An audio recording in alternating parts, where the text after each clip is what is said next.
യേശുവിൻ്റെ മഹാവലിപ്പത്തെക്കുറിച്ച് നാം മനസ്സിലാക്കി കഴിയുമ്പോൾ കർത്താവിൻ്റെ ഇടപെടലിൻ്റെ ചെറിയൊരു അംശം പോലും നമ്മുടെ ലൈഫിൽ ഭയങ്കരമായ മാറ്റം ഉണ്ടാക്കുമെന്നുള്ള ബോധ്യം നമുക്ക് ലഭിക്കും. യേശു ഭൂമിയിലായിരുന്നപ്പോൾ കർത്താവിൻ്റെ വസ്ത്രത്തെ പോലും തൊട്ടാൽ അത്ഭുതകരമായ റിസൾട്ട് വിടുതലുണ്ടാകുമെന്നുള്ള ബോധ്യം 1000 ജനങ്ങൾക്കുണ്ടായിരുന്നു. അതുകൊണ്ട് തന്നെ യേശുവിൻ്റെ വസ്ത്രത്തിൽ തൊട്ട് ഒരുപാട് പേർ സൗഖ്യമാവുകയും ചെയ്തു. രക്തസ്രവക്കാരുടെ കാര്യം നിങ്ങൾക്ക് അറിയാമല്ലോ. അതുപോലെ നിരവധി മനുഷ്യർ യേശുവിൻ്റെ വസ്ത്രത്തെ തൊട്ട് സൗഖ്യം പ്രാപിച്ചതിനെക്കുറിച്ച് ദൈവവചനത്തിൽ നമുക്ക് വായിക്കാൻ കഴിയുന്നുണ്ട്. ഇന്നത്തെ പ്രവചന ദൂത് നമ്മളെ ശക്തമായിരിക്കുന്ന ക്രിസ്തു വിശ്വാസത്തിൻ്റെ വിടുതലുകളിലേക്ക് കൂട്ടിക്കൊണ്ടുപോകുന്ന ഒരു അനുഗ്രഹിക്കപ്പെട്ട ശുശ്രൂഷയാണ്. എല്ലാവർക്കും ഇന്നത്തെ പ്രവചന ദൂതിലേക്ക് യേശു കർത്താവിൻ്റെ വലിയ നാമത്തിൽ സന്തോഷത്തോടുകൂടെ സ്നേഹവന്ദനം. വിശുദ്ധ മർക്കോസിൻ്റെ സുവിശേഷം 6-ാം അധ്യായത്തിൻ്റെ 53 മുതൽ 56 വരെയുള്ളതായ വചനങ്ങൾ. അവർ അക്കരെ എത്തി ഗന്നസരേത്ത് ദേശത്തണഞ്ഞു. യേശു പടകിൽ നിന്ന് ഇറങ്ങുകയാണ്. ഇറങ്ങിയ ഉടനെ ജനങ്ങൾ യേശുവിനെ അറിഞ്ഞു. ആ നാട്ടിലൊക്കെയും ജനമെല്ലാം യേശുവിനെ അറിഞ്ഞിട്ട് അവരെന്ത് ചെയ്തു? കർത്താവ് വന്നിട്ടുണ്ടെന്ന് പറയാൻ വേണ്ടി ചുറ്റി ഓടി. അവനുണ്ട് എന്ന് കേൾക്കുന്ന ഇടത്തേക്ക് ദീനക്കാരെ കിടക്കയിലെടുത്തുകൊണ്ട് വരുവാൻ തുടങ്ങി. യേശു ഉണ്ടെന്നറിഞ്ഞ സ്ഥലത്തേക്ക് രോഗികളെ കിടക്കയിലെടുത്തുകൊണ്ട് വരുവാൻ തുടങ്ങി. ഊരുകളിലോ പട്ടണങ്ങളിലോ കുടികളിലോ അവൻ ചെന്നിടത്തൊക്കെയും അവർ ചന്തകളിൽ രോഗികളെ കൊണ്ടുവന്ന് വെച്ചു. മാർക്കറ്റിൽ നിരത്തി കൊണ്ടുവന്ന് വെക്കുക രോഗികളെ. അടുത്ത വാക്യം, അവൻ്റെ വസ്ത്രത്തിൻ്റെ തൊങ്ങലെങ്കിലും ഒന്ന് തൊട്ടാൽ മതി. അതുപോലെ രോഗശാന്തി നടക്കുകയാണ്. അതുകൊണ്ട് തന്നെ യേശു ഒന്ന് പറയുക പോലും വേണ്ട, യേശുവിൻ്റെ വസ്ത്രത്തിൻ്റെ ഒരു ഭാഗത്ത് തൊട്ടാൽ മതി എന്ന നിലയിൽ യേശുവിൻ്റെ വസ്ത്രത്തിൻ്റെ തൊങ്ങലിലെങ്കിലും തൊടേണ്ടതിന് അപേക്ഷിക്കുകയും അവനെ തൊട്ടവർക്കൊക്കെയും സൗഖ്യം വരികയും ചെയ്തു. ആമേൻ, ഹല്ലേലൂയ. ദൈവത്തിൻ്റെ മക്കളെ, ഈ വേദഭാഗം നാം വായിക്കുമ്പോൾ യേശു ഗന്നസരേത്ത് എന്ന ദേശത്ത് എത്തിയപ്പോൾ യേശു വന്നു എന്ന് തിരിച്ചറിഞ്ഞ് രോഗികളെ കൂട്ടത്തോടെ കർത്താവിലേക്ക് കൊണ്ടുവരാൻ വേണ്ടിയുള്ളതായ ഒരു ജനതയുടെ ആവലിനെ നമുക്കിവിടെ കാണാൻ കഴിയുന്നുണ്ട്. ഇവിടെ വ്യക്തമായി പറയുന്നൊരു വാക്കുണ്ട്, അവർ അവനെ അറിഞ്ഞു. ജനങ്ങൾ അവനെ അറിഞ്ഞു. പടകിൽ നിന്ന് ഇറങ്ങിയ ഉടനെ ജനങ്ങൾ അവനെ അറിഞ്ഞു. ജനത്തിൻ്റെ ലക്ഷ്യം, ആമേൻ, യേശുവിനെ എങ്ങനെയും അറിഞ്ഞവർ പോയി രോഗികളെ കൊണ്ടുവരിക എന്നതായിരുന്നു അവിടെ നമ്മൾ കാണുന്നൊരു കാര്യം. യേശുവിനെ തിരിച്ചറിഞ്ഞപ്പോൾ നടന്ന കാര്യമാണ് നമ്മൾ ഇവിടെ കണ്ടത്. വസ്ത്രത്തിന് തൊങ്ങലിൽ തൊട്ട് സൗഖ്യം നടക്കുന്നു. യേശുവിൻ്റെ ജനനം എന്ന് പറയുന്നത് വെറും ഒരു ചരിത്ര സംഭവം മാത്രമല്ല. അവൻ ലോകത്തിലേക്ക് വന്നത് മനുഷ്യർക്ക് ദൈവത്തെ തിരിച്ചറിയേണ്ടതിന് വേണ്ടിയാണ്. ഈ വാക്കാരും മറക്കരുത്. യേശുവിൻ്റെ ജനനം സാധാരണ രോഗശാന്തി ശുശ്രൂഷകരോ പ്രവാചകരോ ഒക്കെ ആയിട്ടുള്ള സാധാരണ ദൈവ മനുഷ്യന്മാരായി ഭൂമിയിൽ വിളങ്ങുവാൻ ദൈവം നിയോഗിച്ച വ്യക്തികളെ പോലെയുള്ള ഒരു ജനനമേ അല്ല. യേശുവിൻ്റെ ജനനം ദൈവത്തെ ലോകത്തിന് അറിയുവാൻ വേണ്ടിയുള്ള ഏറ്റവും പരമപ്രധാനമായ ഒരു സംഗതിയായിരുന്നു. യേശു എല്ലാവരെയും പോലെയല്ല. യേശു വന്നാൽ ദൈവം എന്താണ്, ദൈവം ആരാണ്, ദൈവത്തിൻ്റെ മണം ഗുണം എല്ലാം നമ്മൾ അറിയും. ബേത്ലഹേമിൽ ജനിച്ച കുഞ്ഞിനെ ചിലർ ഒരു സാധാരണ ശിശുവായി കണ്ടു. എന്നാൽ അവനെ തിരിച്ചറിഞ്ഞവർ അവനെ കണ്ടപ്പോൾ അവനെ മനസ്സിലാക്കിയ കുറച്ച് പേർ അവനിൽ രക്ഷകനെയാണ് കണ്ടത്. ജ്ഞാനികൾ യേശുവിൽ രാജാവിനെ കണ്ടു, യഹൂദന്മാരുടെ രാജാവിനെ. ഇടയന്മാർ യേശുവിൽ ലോകത്തിൻ്റെ രക്ഷകനെ, തങ്ങളുടെ രക്ഷകനെ കണ്ടു. ശിമയോൻ എന്ന് പറയുന്ന മനുഷ്യൻ യേശുവിൽ ദൈവത്തിൻ്റെ രക്ഷയെ കണ്ടു. സകല ജനതകൾക്കും വെളിപ്പെടുവാനുള്ള രക്ഷയെ എൻ്റെ കണ്ണ് കണ്ടുവല്ലോ എന്ന് പറഞ്ഞു. യേശുവിനെ കാണുവാൻ എല്ലാവർക്കും സാധിക്കും, പക്ഷേ യേശുവിനെ തിരിച്ചറിയുക എന്ന് പറയുന്നത് ഒരു വെളിപ്പാടാണ്. ഒരിക്കൽ യേശു തൻ്റെ ശിഷ്യന്മാരോട് ചോദിച്ചു, മനുഷ്യർ എന്നെക്കുറിച്ച് എന്താണ് പറയുന്നത്? അന്ന് പത്രോസ് പറഞ്ഞു, അങ്ങ് ജീവനുള്ള ദൈവത്തിൻ്റെ പുത്രനായ ക്രിസ്തുവാണ്. അപ്പോൾ യേശു പറഞ്ഞു, ഈ അറിവ് നിനക്ക് കിട്ടിയത് സാധാരണ മാനുഷിക നിലകളിലല്ല, സ്വർഗീയ പിതാവ് വെളിപ്പെടുത്തിയതിനാലാണ് പത്രോസ് നിനക്കിത് കിട്ടിയത്. നീ ഭാഗ്യവാനാണ്. യേശുവിനെ തിരിച്ചറിയുന്നത് ഭാഗ്യമാണ്. യേശുവിനെക്കുറിച്ച് വെളിപ്പാട് കിട്ടുന്നത് അതിനേക്കാൾ ഭാഗ്യമാണ്. ഹല്ലേലൂയ. ഇന്ന് ഈ ദൈവാലോചന കേൾക്കുമ്പം യേശു ഒരു കേവല ദേവൻ, യേശു ഒരു ചരിത്ര പുരുഷൻ, യേശു ഒരു പ്രവാചകൻ, യേശു ഒരു നല്ല മനുഷ്യൻ, യേശു ഒരു ഗുരു, ഈ അറിവുകൾ മതിയോ? പോരാ. പക്ഷേ ഈ അറിവുകൾ നല്ലതല്ലേ? നല്ലത് തന്നെയാണ്. എന്നാൽ അറിയേണ്ടത് എന്താണ്? യേശു യാഥാർത്ഥ ദൈവമാണ്. ഭൂമിയിൽ വെളിപ്പെട്ടിട്ടുള്ള ഏക സത്യ ദൈവം കർത്താവായ യേശുവാണ്. അവിടുന്ന് വന്നത് നമ്മളെ തേടിയാണ്. രണ്ടാമത് നമ്മളിവിടെ കാണുന്നത് രോഗികളെ യേശുവിൻ്റെ അടുക്കൽ കൊണ്ടുവന്നു എന്നുള്ളതാണ്. ജനങ്ങൾ രോഗികളെ കിടക്കയിൽ ചുമന്നുകൊണ്ട് യേശുവിൻ്റെ അടുക്കലേക്ക് കൊണ്ടുവന്നു. ആമേൻ. അതായത് നടക്കാനോ സ്വന്തം കാര്യം ചെയ്യാനോ പോലും പ്രാപ്തിയില്ലാത്ത രീതിയിലുള്ള മനുഷ്യരെയാണ് മറ്റുള്ളവർ ചെന്ന് ചുമന്നുകൊണ്ട് യേശുവിൻ്റെ അടുക്കലേക്ക് വരുന്നത്. ഇത് എന്താണ് തെളിയിക്കുന്നത്? രോഗം അത്രമേൽ മൂർധന്യമായിരുന്നു എന്ന് മാത്രമല്ല, അത് പാപത്തിൻ്റെ യാഥാർത്ഥ്യ അവസ്ഥയാണ്. ഇത് പാപം കൊണ്ട് തകർന്നു പോയ മനുഷ്യരാശിയുടെ യാഥാർത്ഥ്യ ചിത്രം തന്നെയാണ്. ആദാം എന്ന് പറയുന്ന ആദ്യത്തെ ഉടമ്പടിയുടെ മനുഷ്യൻ വീണുപോയ ശേഷം ആത്മാവ് രോഗബാധിതമായി, മനസ്സ് തകർന്നു, ശരീരം നശ്വരമായി പോയി. മനുഷ്യനെ സ്വയം സുഖപ്പെടുത്താൻ കഴിയാത്ത അവസ്ഥയിലേക്ക് അവർ കടന്നുപോയി. അതുകൊണ്ടാണ് യേശു വന്നത്. യേശുവിൻ്റെ ജീവിതം എന്ന് പറയുന്നത് അവൻ അന്ധന്മാരുടെ കണ്ണുകളെ തുറന്ന ദൈവമായി, കുഷ്ഠരോഗികളെ ശുദ്ധീകരിക്കുന്ന നല്ല നാഥനായി, മുടന്തന്മാരെ നടത്തിക്കുന്ന നല്ല കർത്താവായി, മരിച്ചവരെ ജീവിപ്പിക്കുന്ന ജീവൻ്റെ ദൈവമായി യേശുവിടെ വെളിപ്പെട്ടു. ഇവയെല്ലാം വലിയ സന്ദേശം വിളിച്ചു പറയുന്നു. ഞാൻ വന്നത് ആരെല്ലാം എവിടെയെല്ലാം തകർന്നിട്ടുണ്ടോ തകർന്നതെല്ലാം പുനഃസ്ഥാപിക്കാൻ വേണ്ടിയാണ്. കർത്താവായ യേശു പുനഃസ്ഥാപനങ്ങളുടെ ദൈവമാണ്. കേവല രോഗശാന്തി മാത്രമല്ല, യേശു ചെയ്യാത്ത മഹത്തരമായ ശുശ്രൂഷകളില്ല. അവിടുത്തെ തിരുസന്നിധിയിൽ വന്ന മാനുഷിക പ്രശ്നങ്ങൾക്കെല്ലാം യേശു ഉത്തരം നൽകിയവനാണ്. ഇന്ന് ഈ ദൈവിക ആലോചന കേൾക്കുന്ന എല്ലാവരോടും ഞാൻ പറയട്ടെ, നിങ്ങളെ അലട്ടുന്ന സകലവിധമായ പ്രയാസങ്ങളുടെയും യാഥാർത്ഥമായ ഉത്തരങ്ങളുടെ പോയിന്റ് കർത്താവായ യേശുവാണ്. മൂന്നാമത് നമ്മൾ കാണുന്നത്, യേശു നഗരത്തിൽ മാത്രം ചുറ്റി നടന്ന ഒരാളല്ല, ഗ്രാമങ്ങളിലും പട്ടണങ്ങളിലും അവൻ ചെന്നു. ഗ്രാമങ്ങൾ ചെറുതും പട്ടണങ്ങൾ വലുതുമാണല്ലോ സ്വാഭാവികമായിട്ടും. വലിപ്പച്ചെറുപ്പങ്ങളില്ലാതെ എല്ലായിടത്തേക്കും കടന്നു ചെല്ലുന്നവനാണ് എൻ്റെ യേശു. മനുഷ്യർക്ക് വലിപ്പങ്ങളും പൊങ്ങച്ചങ്ങളും കാണും, എൻ്റെ യേശുവിന് അതുമില്ല കേട്ടോ. കർത്താവായ യേശു ക്രിസ്തുവിൻ്റെ അവതാരത്തിൻ്റെ ഹൃദയമാണ് ഇവിടെ നമ്മൾ കാണുന്നത്. അവൻ ഗ്രാമങ്ങളിലും പട്ടണങ്ങളിലും ചെന്നു. യേശു മനുഷ്യരെ തൻ്റെ അടുക്കലേക്ക് മാത്രമായിട്ട് വിളിച്ചില്ല. ആവശ്യക്കാരൻ ഇങ്ങ് പോരെ, ഞാൻ അങ്ങോട്ട് വരുന്നില്ല. നോ, കർത്താവ് അങ്ങോട്ടേക്ക് ചെന്നു. അവൻ അവരുടെ അടുക്കലേക്ക് പോയി. മനുഷ്യരുടെ അടുക്കലേക്ക് പോകുന്ന ദൈവത്തിൻ്റെ യാത്ര തീർന്നിട്ടില്ല. ഇന്ന് രാവിലെ ഈ കർത്താവ് നിങ്ങളുടെ വീട്ടിലേക്കും വരികയാണ്, നിങ്ങൾ ഇരിക്കുന്നിടത്തേക്കും വരികയാണ്. മനുഷ്യന് സ്വർഗത്തിലേക്ക് കയറാൻ കഴിഞ്ഞില്ലല്ലോ, അതിനാൽ സ്വർഗം ഭൂമിയിലേക്ക് ഇറങ്ങി ഇങ്ങ് വരികയായിരുന്നു. യേശുവിൻ്റെ ജനനം അവിടുന്ന് ബേത്ലഹേമിൽ അവിടുന്ന് തുടങ്ങി. ജീവിതം ഗലീലയിലെ ശുശ്രൂഷകളായി വ്യാപിച്ചത് തുടർന്നു. കാൽവറിയിൽ അത് പരമാവധി പ്രകടിതമായി. ഇന്നും മനുഷ്യനെ തേടുന്ന ദൈവത്തിൻ്റെ ഏറ്റവും വലിയ യാത്ര തുടർന്നുകൊണ്ടേയിരിക്കുകയാണ്. മനുഷ്യരെ തൻ്റെ അരികിലേക്ക് വിളിക്കുവാൻ ലോകത്തിൻ്റെ 4 ദിക്കുകളിലേക്കും ക്രൂശ്, അതിൻ്റെ 4 അഗ്രങ്ങളും ഇങ്ങനെ വിടർത്തി നിൽക്കുകയാണ്. വരിക, ഏത് കോണിൽ നിന്ന് കാണുന്നവരും യേശുവിലേക്ക് വരിക, ദൈവത്തിലേക്ക് വരിക. ദൈവം നിങ്ങളെ ഇവിടേക്ക് ക്ഷണിക്കുകയാണ്. അതിൻ്റെ സംഗമവേദിയിൽ തൻ്റെ തിരുഹൃദയം നമുക്ക് വേണ്ടി തുറന്നു വെച്ചിരിക്കുകയാണ്. Thank you Jesus. പ്രിയപ്പെട്ടവരെ, കേവലം രോഗമെന്ന് പറയുന്നത് ശരീരത്തിനുണ്ടാകുന്നൊരു വീക്ക്നെസ് അല്ല. രോഗമെന്ന് പറയുന്നത് പാപത്തിൻ്റെ പ്രത്യാഘാതമാണ്. രോഗം യാഥാർത്ഥമായി മാറണമെങ്കിൽ പാപം പരിഹരിക്കപ്പെടണം. രോഗത്തെ അല്ല, രോഗകാരണത്തെയാണ് ചികിത്സിക്കേണ്ടതെന്ന് നല്ല ചികിത്സകർ പറയുന്നത് പോലെ യേശുവെന്ന നല്ല ഡോക്ടർ അവിടുന്ന് ചികിത്സിക്കുന്നത് കേവല രോഗാവസ്ഥയെ മാത്രമല്ല, പാപം ക്ഷമിച്ച് രോഗം പരിഹരിക്കുന്നവനാണ് യേശു.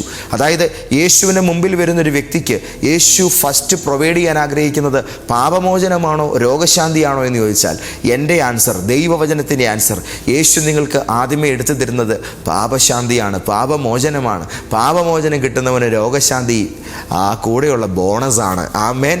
യേശു പാപം മോചിക്കുന്നവന് ദൈവം നൽകുന്ന ബോണസാണ് ശാപമുക്തി. ആമേൻ. യേശു പാപം മോചിക്കുന്നവന് ദൈവം നൽകുന്ന ബോണസാണ് അവൻ്റെ ജീവിതത്തിലെ സകല പ്രശ്നങ്ങളുടെ ഉത്തരം.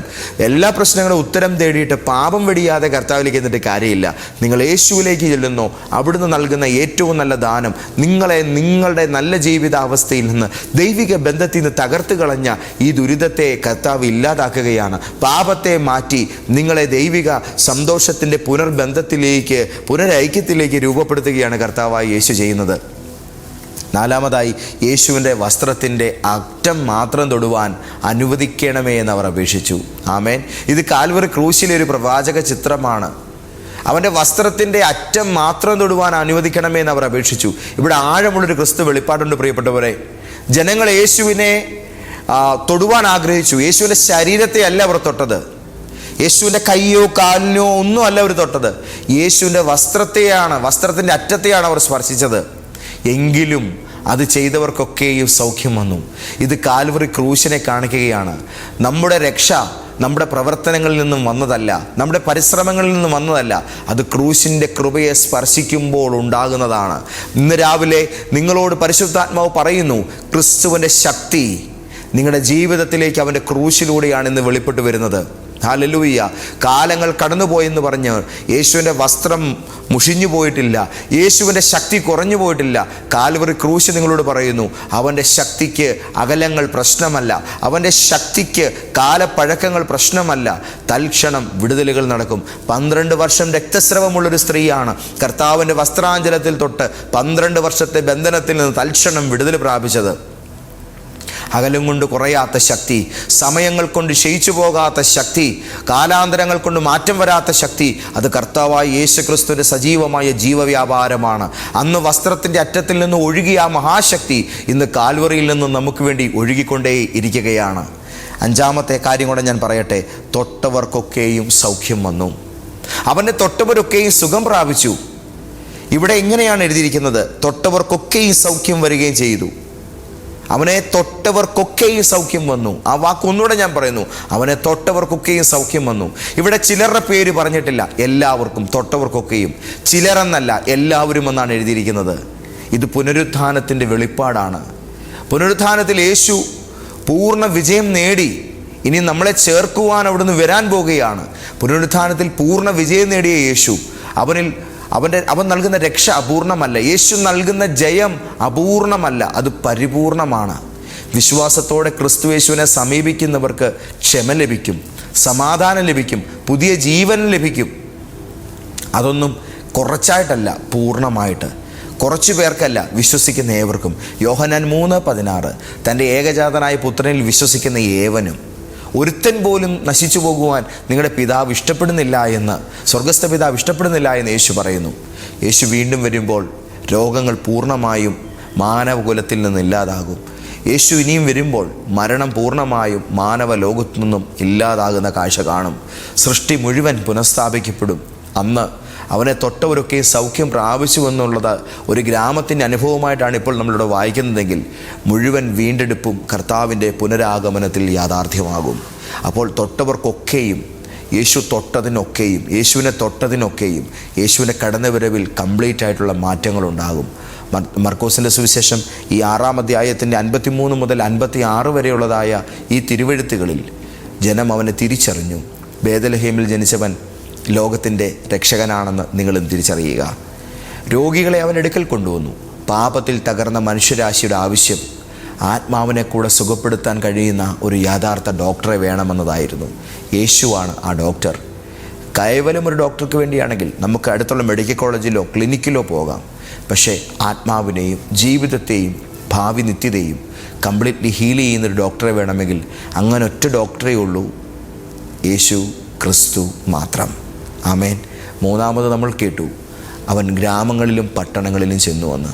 കർത്താവായ യേശു ക്രിസ്തുവിൻ്റെ ആരാധ്യമായ അവതാര രഹസ്യമാണ് ദൈവം മനുഷ്യനെ തേടി വന്നു എന്നുള്ളത്. യേശു അവരുടെ തിരിഞ്ഞില്ല, അവൻ വന്നു, ഗ്രാമങ്ങളിലേക്കും പട്ടണങ്ങളിലേക്കും പോയി. 4ാമത്തേത്, വസ്ത്രത്തിൻ്റെ അറ്റം തൊട്ടു എന്നുള്ള വെളിപ്പാടാണ് നമ്മളിവിടെ കണ്ടത്. കാൽവറിയിലെ കൃപയെ വിശ്വാസത്തോടെ ഇന്നും സ്വീകരിക്കാൻ കഴിയുമെന്ന്, അന്ന് വസ്ത്രത്തിലൂടെ വ്യാപരിച്ച ശക്തി ഇന്ന് ക്രൂശിലൂടെ വ്യാപരിക്കുന്നു എന്ന് ഈ ഒരു സംഭവം നമ്മളോട് ഇന്നും പറയുന്നു. 5ാമതായി, തൊട്ടവർക്കൊക്കെയും സൗഖ്യം വന്നു. പുനരുത്ഥാനത്തിൻ്റെ വിജയം, സമ്പൂർണ്ണമായ വീണ്ടെടുപ്പ് അവൻ ചെയ്യും. എല്ലാവർക്കും സൗഖ്യം, എല്ലാവർക്കും വിടുതൽ. മുഴുവൻ പ്രപഞ്ചത്തിലെ മുഴുവൻ ജീവജാലങ്ങളും പ്രകൃതിയുടെ തന്നെ സമ്പൂർണ്ണമായ പുനർക്രമീകരണം ഇത് കർത്താവായ യേശു നടത്തുമെന്നതിൻ്റെ സൂചനയാണ്. സകലരെയും വീണ്ടെടുക്കുവാൻ അവൻ ഇനി ഒരിക്കൽ കൂടെ അവിടുന്ന് ആകാശത്തിൽ പ്രത്യക്ഷനാകും. ഹല്ലേലൂയ. ഗന്നസരത്തിൽ ജനങ്ങൾ തിരിച്ചറിഞ്ഞ യേശുവാണ് ബേത്ലഹേമിൽ ജനിച്ചത്. അവൻ ഗ്രാമങ്ങളിലൂടെ നടന്ന് മനുഷ്യനെ തേടി തേടി തേടി അലഞ്ഞു. അവൻ കാൽവറിയിൽ മരിച്ചത് നമ്മളെ വീണ്ടെടുക്കാൻ വേണ്ടി മാത്രമായിരുന്നു. അവൻ ഉയർത്തെഴുന്നേറ്റത് നമുക്ക് സമ്പൂർണ്ണ ജയം പ്രഖ്യാപിക്കാനും നൽകുവാനുമാണ്. അവൻ വീണ്ടും വരുന്നത് എല്ലാ തകർച്ചകളെയും എന്നേക്കുമായി അവസാനിപ്പിച്ച് നമ്മളെ തന്നോടുകൂടെ ചേർക്കാനാണ്. അതുകൊണ്ട് യേശുവിനെ തിരിച്ചറിയുന്നവർ അവൻ്റെ അടുക്കലേക്ക് വരും. അവൻ്റെ അടുക്കലേക്ക് വരുന്നവർ ആരും ശൂന്യരായി മടങ്ങിപ്പോകുകയില്ല. അവർ ചുമന്നുകൊണ്ട് വരുന്ന പ്രശ്നങ്ങൾക്ക് പരിഹാരമാകും. അവർ ചുമന്നുകൊണ്ട് വരുന്നവരും എഴുന്നേറ്റ് പോകും. നിങ്ങൾ ചുമക്കുന്ന ഭാരങ്ങളെ നോക്കി ഇന്ന് രാവിലെ യേശു പറയുന്നു, നിൻ്റെ ഭാരങ്ങൾ എൻ്റെ മേൽ വെക്കുക, ഞാൻ നിന്നെ പുലർത്താം. നമുക്ക് പ്രാർത്ഥിക്കാം. ഞങ്ങളുടെ കർത്താവേ, ഇന്നത്തെ പ്രവചനദൂതിൽ ഞങ്ങളുടെ തൊട്ടടുത്ത് യേശു വന്നിങ്ങനെ നിൽക്കുകയാണ്. ഞങ്ങളത് അനുഭവിച്ച് പ്രാർത്ഥിക്കുന്നു. ആ സന്തോഷം ഞങ്ങളുടെ ഉള്ളിൽ വചനമായി തന്നെ കയറി അതിൻ്റെ തീവ്രമായ വിടുതൽ ഞങ്ങളുടെ മേൽ അനുഭവപ്പെടുന്നു. ഞങ്ങൾ അതിനായിട്ട് നന്ദി പറയുന്നു. ഇന്ന് ലോകത്തിൻ്റെ നാനാകോണുകളിൽ ഈ ദൈവവചനത്തിൻ്റെ ശക്തി തിരിച്ചറിഞ്ഞതിനോടുകൂടെ പ്രാർത്ഥിക്കുന്ന അങ്ങയുടെ പൊന്നോമന മക്കളെ എല്ലാവരെയും അവിടുന്ന് ധാരാളമായി അനുഗ്രഹിക്കണമേ. രോഗികൾ ഇന്ന് രാവിലെ കൂട്ടത്തോടെ സൗഖ്യമാകട്ടെ. ബന്ധനങ്ങൾ അഴിഞ്ഞു മാറട്ടെ. കൊടിയ പൈശാചിക പീഡകളാൽ വലയുന്നവർ പൂർണ്ണമായ വിടുതലിലേക്ക് വരട്ടെ. ഹല്ലേലൂയ. ശമന ഹദര റകൽ ഖനാധന. ഒരു ഭയങ്കരമായ വിടുതൽ സംഭവിക്കട്ടെ. ഞാൻ ഈ കഴിഞ്ഞ രാത്രി മുതൽ ഈ ശുശ്രൂഷയ്ക്ക് വേണ്ടി പ്രാർത്ഥിക്കുമ്പോഴൊക്കെയും കർത്താവ് എനിക്കൊരു ഒരു വ്യക്തിയെ കാണിച്ചു തരുന്നുണ്ട്. സുമേഷ് എന്ന പേരിൽ ദൈവത്തിൻ്റെ പരിശുദ്ധാത്മാവ് നിങ്ങളുടെ ജീവിതത്തിൻ്റെ ഏറ്റവും പ്രധാനമായ ഈ നിമിഷത്തിൽ ശക്തമായി ഇടപെടുന്നു. മാറ്റത്തിൻ്റെ സമയമാണ് നിങ്ങളുടെ ജീവിതത്തിൽ. അവിവേകമൊന്നും കാണിക്കരുത്. കർത്താവിൻ്റെ കൃപയിലേക്ക് ഇന്ന് രാവിലെ തന്നെ അടുത്തു വരിക. ഒരു വലിയ വിടുതൽ നിൻ്റെ ജീവിതത്തിന് മേൽ ചെയ്തെടുക്കുമെന്ന് ദൈവത്തിൻ്റെ പരിശുദ്ധാത്മാവ് വളരെ സ്പഷ്ടമായി തന്നെ സംസാരിക്കുന്നു. ഞാൻ 12,000 എന്ന് പറയുന്ന ഒരു തുകയുടെ കാര്യം പറയട്ടെ. അത് കൃത്യം പറഞ്ഞാൽ 126900 ഇങ്ങനെ നീണ്ടുപോകുന്ന ഒരു തുകയുമായി ബന്ധപ്പെട്ടും ദൈവത്തിൻ്റെ ആത്മാവ് 1,26,000 അടക്കമുള്ളതായ തുക. 12,000 കാര്യം ഞാൻ പറഞ്ഞു. 1,26,000 അത് പിന്നെ നീണ്ടുപോകുന്നു. നിങ്ങളുടെ ജീവിതത്തിൽ ഒരു വലിയ സാമ്പത്തിക പ്രയാസവുമായി ബന്ധപ്പെട്ടുള്ള നിരവധി പ്രശ്നങ്ങളുടെ മേലൊരു ഉത്തരം കർത്താവിൻ്റെ ആത്മാവിനെ കാണിക്കുന്നു. മാറ്റങ്ങൾ ആരംഭിക്കുന്നു. വിടുതലുകൾ ഇന്ന് രാവിലെ കർത്താവ് ചെയ്യുന്നു. അനേകരുടെ ലൈഫിൽ ഹല്ലേലൂയ കർത്താവ് ഒരു വലിയ വിടുതലുമായി അവൻ്റെ സാമീപ്യത്തിലേക്ക് ആശ്രയത്തിലേക്ക് ഓടി വരുന്നവർക്ക് നൽകുന്ന അനുഗ്രഹ സമ്മാനങ്ങളിൽ പലതും ഇന്ന് രാവിലെ ഹൃദയം പൊട്ടി കർത്താവിനോട് പ്രാർത്ഥിക്കുന്ന ഒത്തിരി പേർക്ക് അതെൻ്റെ കർത്താവായ യേശു നൽകിത്തരുന്നത് ഞാൻ ആത്മാവിൽ അറിയുന്നു. ദൈവമക്കളെ, ഇത് നിങ്ങൾക്ക് പുതിയൊരു രൂപാന്തരീകരണത്തിൻ്റെ മണിക്കൂറും നേരവുമാണ്. വിശ്വാസത്തോടെ അത് സ്വീകരിക്കുക. ഹല്ലേലൂയ. എൻ്റെ ദൈവമേ, അങ്ങയുടെ പൊന്നുമക്കളെ എല്ലാവരെയും ഞാൻ തിരുക്കരത്തിലേക്ക് സമർപ്പിക്കുന്നു. ഹല്ലേലൂയ. ഞാൻ ഒരു ആലോചനയോടെ പറയട്ടെ. ഈ സൈക്കിൾ ഷോപ്പുമായി ബന്ധപ്പെട്ട് സൈക്കിൾ വ്യാപാരത്തിൻ്റെ മേഖല അല്ലെങ്കിൽ സൈക്കിളിൻ്റെ ഇടപാടുമായി ബന്ധപ്പെട്ട് ഉപജീവന മാർഗം പുലർത്തിയിരുന്ന ഒരു കുടുംബത്തോടാണ് കർത്താവിൻ്റെ ആത്മാവ് ഇന്ന് രാവിലെ ശക്തമായിട്ട് തന്നെ സംസാരിക്കുന്നത്. നിങ്ങളുടെ ഭവനത്തിലെ ഈ ദിവസത്തിലെ ഏറ്റവും സങ്കടപ്പെടുത്തുന്ന വിഷയങ്ങൾ ദൈവത്തിൻ്റെ ആത്മാവ് ഒരു പൂർണ്ണമായ വിടുതലിലേക്കും രൂപാന്തരീകരണത്തിലേക്കും നയിക്കുന്നു. നിങ്ങൾക്ക് പ്രത്യാശയ്ക്ക് വകയുണ്ട്, പ്രതീക്ഷയ്ക്ക് വകയുണ്ട്. ദൈവം നിങ്ങളുടെ അവസ്ഥ കേട്ട് നിങ്ങളെ അനുഗ്രഹിക്കുന്നു. ആത്മാവിൽ ഈ വിടുതൽ സ്വീകരിച്ചു കൊള്ളുക. യേശു അപ്പച്ച പ്രാർത്ഥിച്ച് ഞങ്ങളുടെ മക്കളെ അനുഗ്രഹിക്കട്ടെ. ഇന്ന് കർത്താവിനോട് ചേർന്ന് നിൽക്കുവാൻ, യേശു നൽകുന്ന യാഥാർത്ഥ്യമായ വീണ്ടെടുപ്പിൽ ഉൾപ്പെടുവാൻ സകലരും സൗഖ്യമായി എന്നെഴുതിയിരിക്കുന്ന വചനം പോലെ സകലരും അനുഗ്രഹിക്കപ്പെടുന്ന, സകലരും സ്വസ്ഥത പ്രാപിക്കുന്ന, സകലരിലും വിശാലത വരുന്ന ആ ദൈവകൃപ അങ്ങയുടെ മക്കളുടെ മേൽ എല്ലാവരുടെ മേലും വ്യാപരിക്കട്ടെ. പ്രാർത്ഥന കേട്ടതിന് നന്ദി. യേശുവിൻ്റെ നാമത്തിൽ തന്നെ. ആമേൻ, ആമേൻ, ആമേൻ. ഹല്ലേലൂയ. കർത്താവ് നിങ്ങളെ ഒത്തിരി അനുഗ്രഹിക്കട്ടെ. ഈ ദൈവിക ആലോചന നിങ്ങൾക്ക് വേണ്ടി ദൈവം പ്രത്യേകമായി നൽകിയ ദൂതുകളാണ്. സ്വീകരിക്കുക. ഞായറാഴ്ചയും വെള്ളിയാഴ്ചയും എല്ലാ മാസത്തിൻ്റെയും അവസാനത്തെ വെള്ളി, ശനി, ഞായർ ദിവസങ്ങളിലെയും കോട്ടയത്തെ ലൈഫ് ചേഞ്ച് പ്രോഫറ്റിക് സഭയുടെ ശുശ്രൂഷകളെ വന്ന് നേരിൽ കണ്ട് അനുഭവിക്കുവാൻ ഞാൻ നിങ്ങളെ ക്ഷണിക്കുന്നു. കോട്ടയത്ത് ലോഗോസ് ജംഗ്ഷനിൽ MK ടവറിൻ്റെ 7-ാം നിലയിൽ ലൈഫ് ചേഞ്ചർ പ്രോഫറ്റിക് സഭയിൽ നടക്കുന്ന ശുശ്രൂഷകൾ നിങ്ങൾക്ക് വേണ്ടി കർത്താവ് ക്രമീകരിക്കുന്നതാണ്. വരിക, അനുഗ്രഹങ്ങൾ പ്രാപിക്കുക. God bless you. ആമേൻ.